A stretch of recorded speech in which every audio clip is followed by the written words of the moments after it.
This is a film about my grandfather, Valentin Lamonta Untulen, who is turning 100 years old today. This documentary celebrates his remarkable life.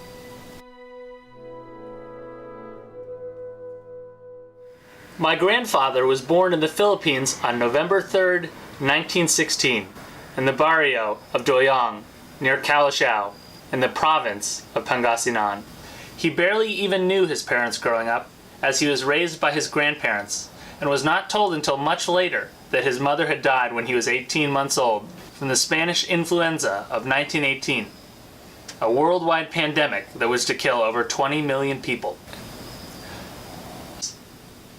His father remarried 6 months after his mother died and left Valentin and his brother Aquilino to be raised by their grandparents.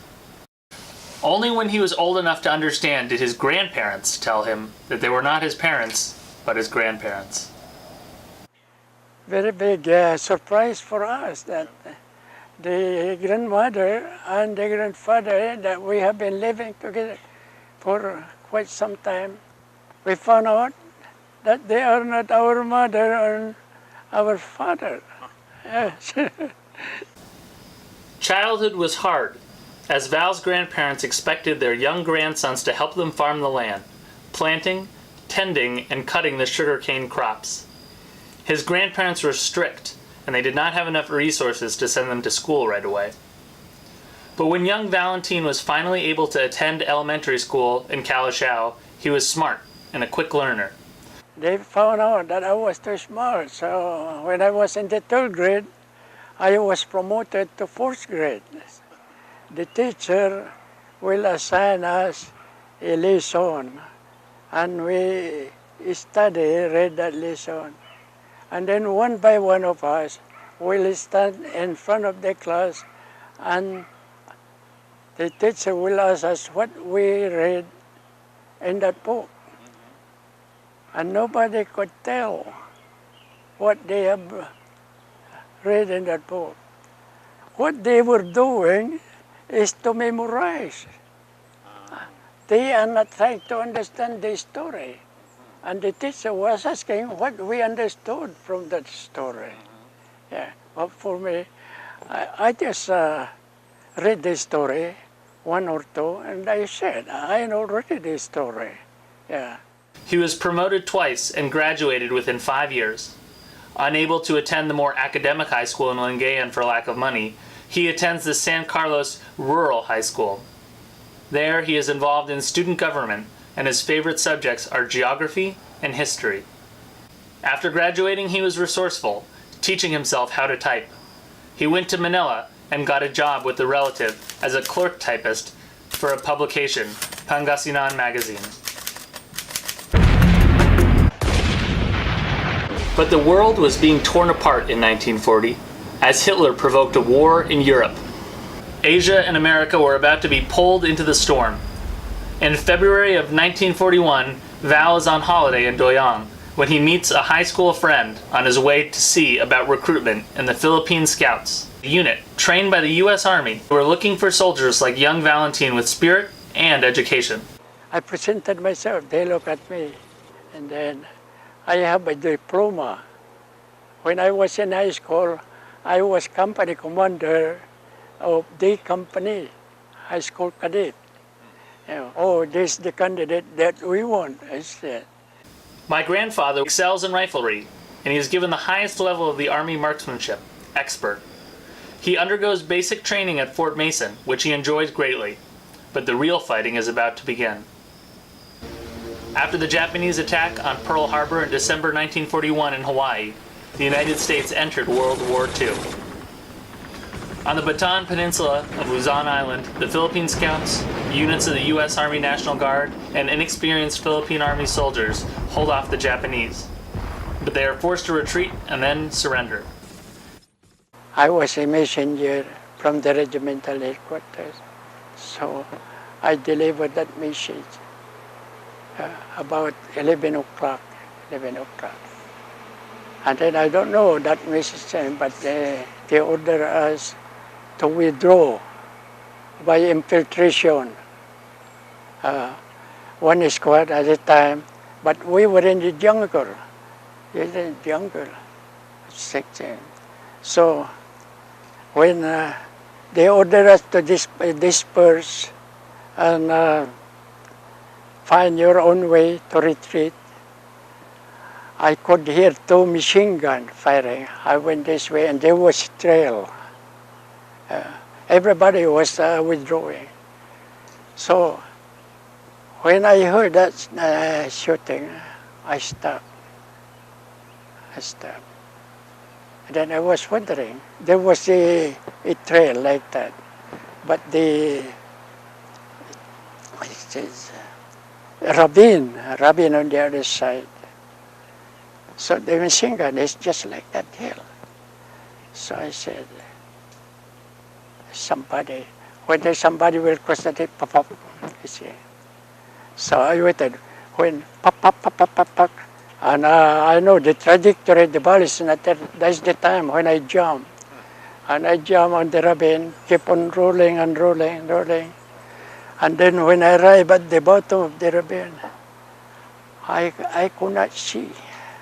I could not see. Open my eyes. I was unconscious. And then I found some leaves. I start chewing that. And then get on some more. It is good. And then finally, I was able to see a little bit. And then the sun was sitting down, you know. Then I look around there, I try to find out where I'm going to sleep. So I sat down there, and I fall asleep. And then about 4 o'clock in the morning, I squat in there. And it's very shallow passage, just like that. It's very low. Then early in the morning, I was captured in that foxhole. And then there were 2 Japanese patrol. That incident in my life took me a long time, even now I could remember it. Because they were a fixed bayonet that way. And it is Kura. I raised my hand like that.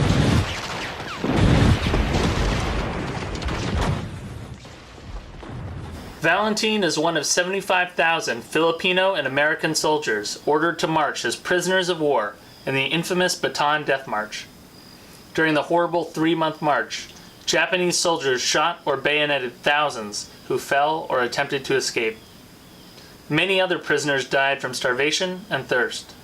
Multiple times, Valentin escaped enemy confinement at Orion, Balanga, Abuque, Orami, and finally, Hermosa. After his final escape, he worked his way back home as a guerrilla fighter. Infiltrating into the Filipino population allows him to be with his family and return to farming. At the age of 27, he is ready to settle down. My father and mother grew up in the same barrio of Doyong, and while my father was interested in several women, it was my mother who won his heart. He come back to me with her auntie and talk with my parents that we are getting married.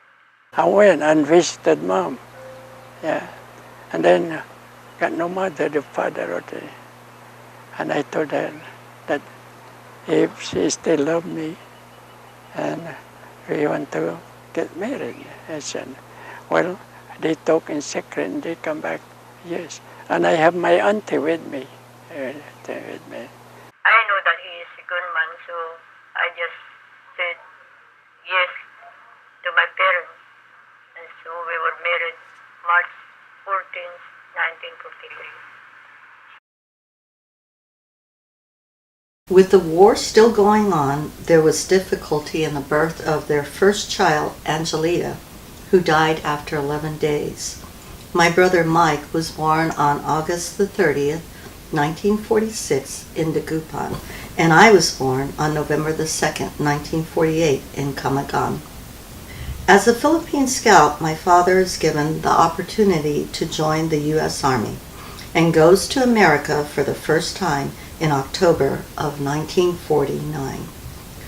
What began as a short extension of my father's military career becomes a 30-year relationship that sends my father and his family beyond the Philippines. They found out that I was not American citizen. He called me, he said. Then I went back to the headquarters, and the personnel officer said, how come that you have been in the American Army and you are not American citizen? So I said, we'll give you 72 hours to decide. Now at that time, I was figuring out, I said, figure out how much, I said, and I have either 9 or 10 years service already. So after I woke up back from the headquarters, I went back. Well, I have already decided I want to be American citizen. So they put me in the sedan and took me to the Department of Justice and gave me examination, oral examination. And they asked me about the Constitution, about the American government and so forth. Yes, and something like that. He said, what do you call the lawmaking body? I said, the Congress. What composed the Congress? The lower house and the upper house. What do you call the upper house? The Senate. The lower house, the House of Representatives. How many justices in the Supreme Court? 9. What do you call it? All of that question, yeah. And then the examiner said, I think you know more the American government than I know, said that's all. The Army sends him and his young family to Osaka, Japan in June of 1950. There my sister Angelita is born on January 1952. Mom, Becky, and Mike arrived in Kobe by train. And then they could not find me. They could not find me because I used to be in the enlisted barracks, you know. But now I am in the officers' quarters, so they give me a sedan and a driver to pick them up. And it was very cool for Mike. It was very cool. Later on, after several days, they give us quarters on top of the mountains, you know, Shikoku Mountain. Okay. I bought my car, Chevrolet, you know, because I have to drive in that mountain too much noise to go up there, you know. Adjusting to life outside the Philippines was not always easy for my mother, who had young children in a strange land, Japan. My father was often away and she had to learn to drive, shop in supermarkets, understand new customs, and take care of the family in ways she would not have in the Philippines.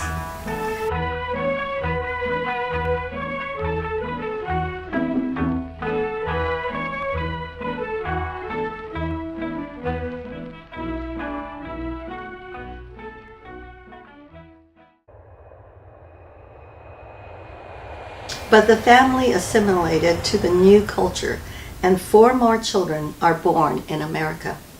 Mary and Joe, the twins, are born in California on February 1954, and Val Jr. in May 1955. Virginia was born in Texas on August of 1960. Along the way, my father left for Korea to fight in the Korean War for 12 months. My father met and befriended other Filipino soldiers when he traveled across America to Washington, D.C. The Aquinos, Salveos, Golias, Condis, Andres, Bacalois became lasting friends and compadres and comadres, godparents to each other's children. So we grew up with many Filipino values, being industrious, emphasizing hard work, valuing education and family, forming close ties with other Filipino families.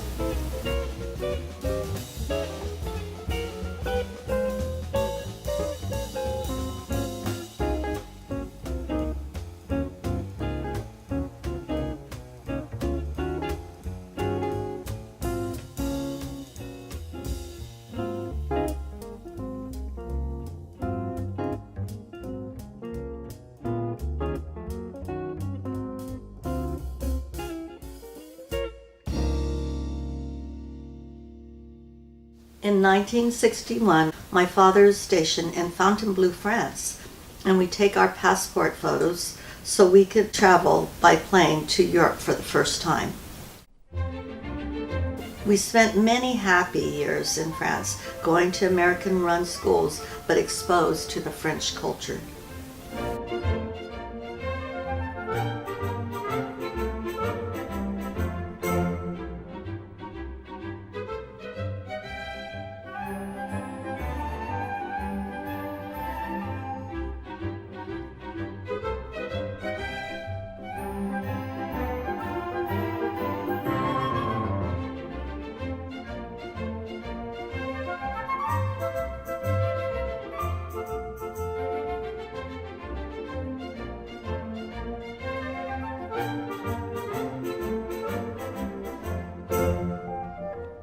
Summer months would find us on camping trips throughout Europe, and we visited many beautiful countries like France, Germany, Italy, Spain, the Netherlands.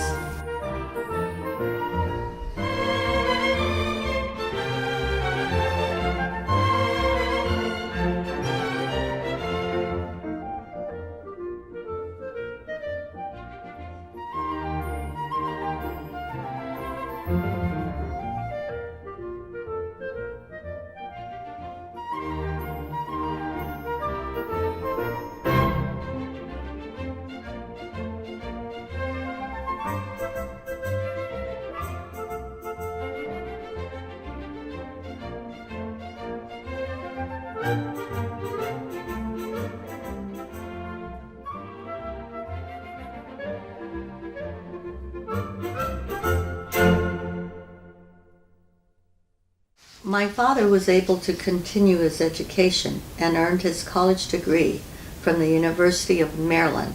He received his degree at a ceremony in Munich, Germany.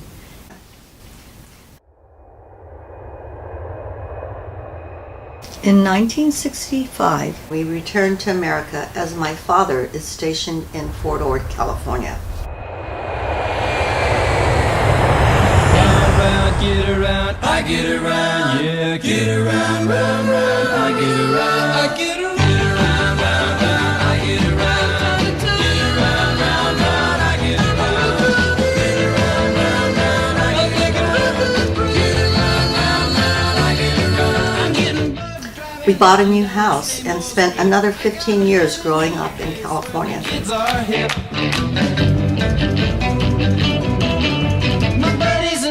You're getting real well known, yeah, the bad guys know us and they leave us alone. I get around, round, round, round, I get around, get around, round, round, I get around, get around, round, round, I get around, get around, round, round, I get around, get around. The Monterey Bay area has a very big Filipino community, and my parents became active in the Phil-American clubs.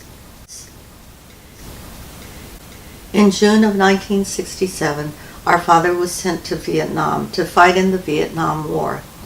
It is a difficult war with lots of conflicts at home, and thankfully, my father returns a year later, and we celebrate his safe return.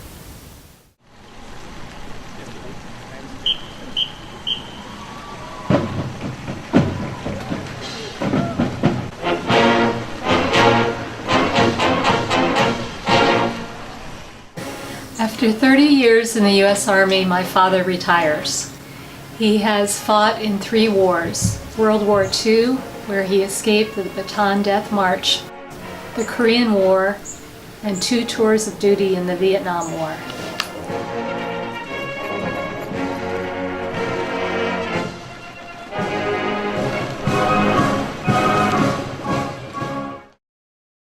Retirement allows him to do something else with his life. He studies for his real estate and insurance licenses and becomes an agent for Devera Real Estate. He is voted the top salesman in the Monterey Bay area in 1973. Then in 1974, my father returns to the Philippines and he buys property in Calasiao and begins building the house at Baba. While building the house, He goes to school at the University of Pangasinan in Dagupan and is awarded a Bachelor of Law degree in October 1977 and a Bachelor of Science in Commerce in April. My dad had always been interested in becoming a lawyer, but life had not allowed him the opportunity to study law. He may have been one of the oldest in his law school, but he kept up with the younger students and excelled in his studies. My mother and I joined my dad in Baba in the summer of 1975. He loves their life in the Philippines, always building, planting, growing, and working the land. He has never forgotten how to be a farmer. Piliin mo rin ang Pilipinas, kapulo ang kwintas ng perlas. Piliin mo, yakapin mo, kayamanan niyang litas. Piliin mo ang Pilipinas.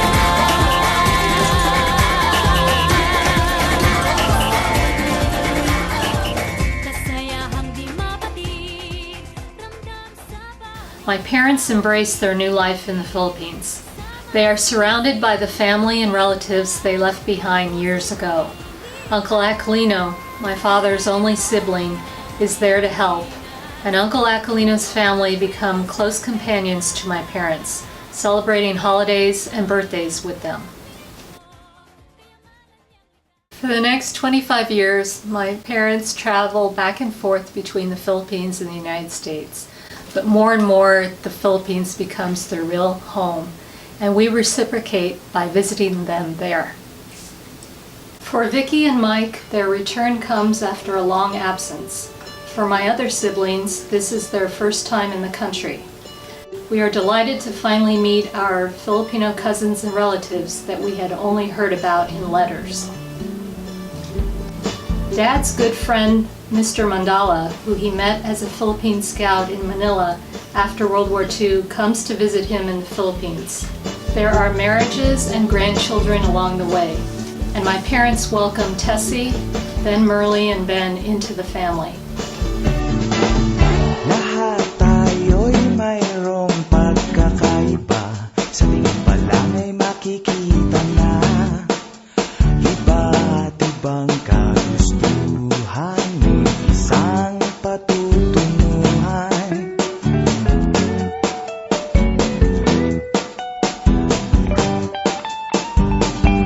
Gabay at pagmamahal ang hanap mo, magbibigay ng halaga sa iyo, nais mong ipakilala kung sino ka mang talaga. Pinoy, ikaw ay Pinoy, ipakita sa mundo. We have large family reunions to celebrate my parents' 50th wedding anniversary in 1992,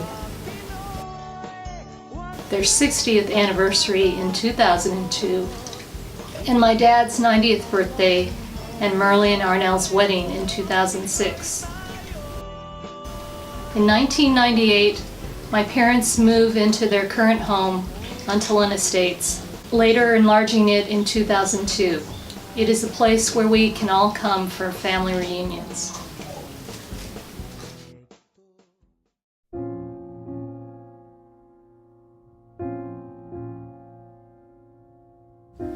But sad times come to every happy family, as it came to ours.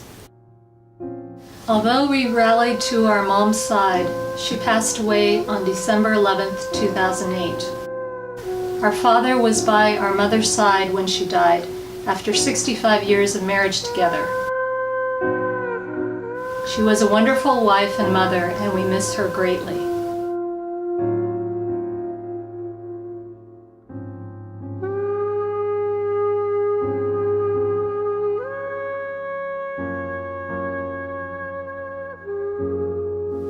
A glimmer of happiness, Minda and Ben's new baby girl is born in the same hour as my mother's passing.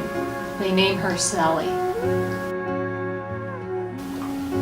We gather in the Philippines for our mother's funeral and the Bacchus a year later. Our many relatives and friends are there to help us through these hard times.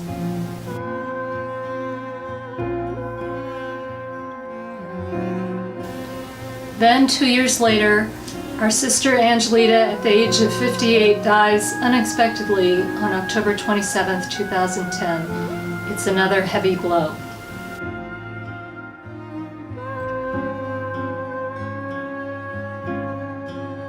Tessie and her family, Serene, Delia, Ben, Maureen, and baby Jane, come to the house and help our father manage without our mother. We are so grateful for the love and care they give him. Always busy planting, working, building, my father never does stay still. What he imagines turns into reality. Dad travels not only back to the United States, visiting us in California, Oregon, New York, and Arizona, but he also travels to Norway and Rome in 2010. At the age of 93, he insists on climbing the stairways to the top of the Vatican, much to Sonny's amazement and discomfort. The following year, my sister Vicky and I escort Dad to Bangkok and Singapore.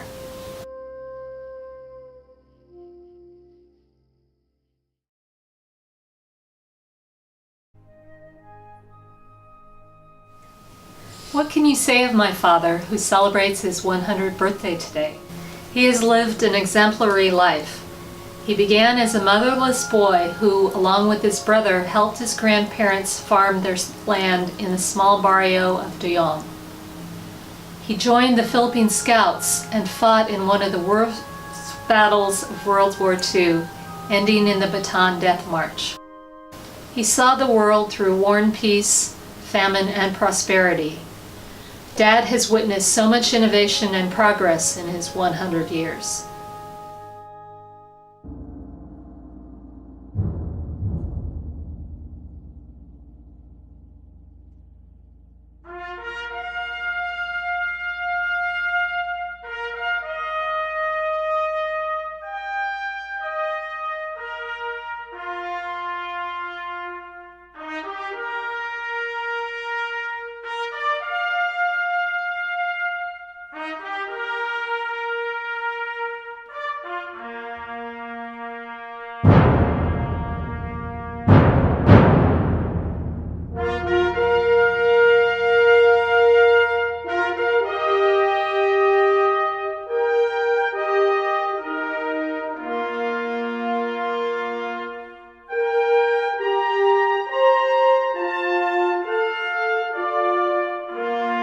Happy birthday, Dad.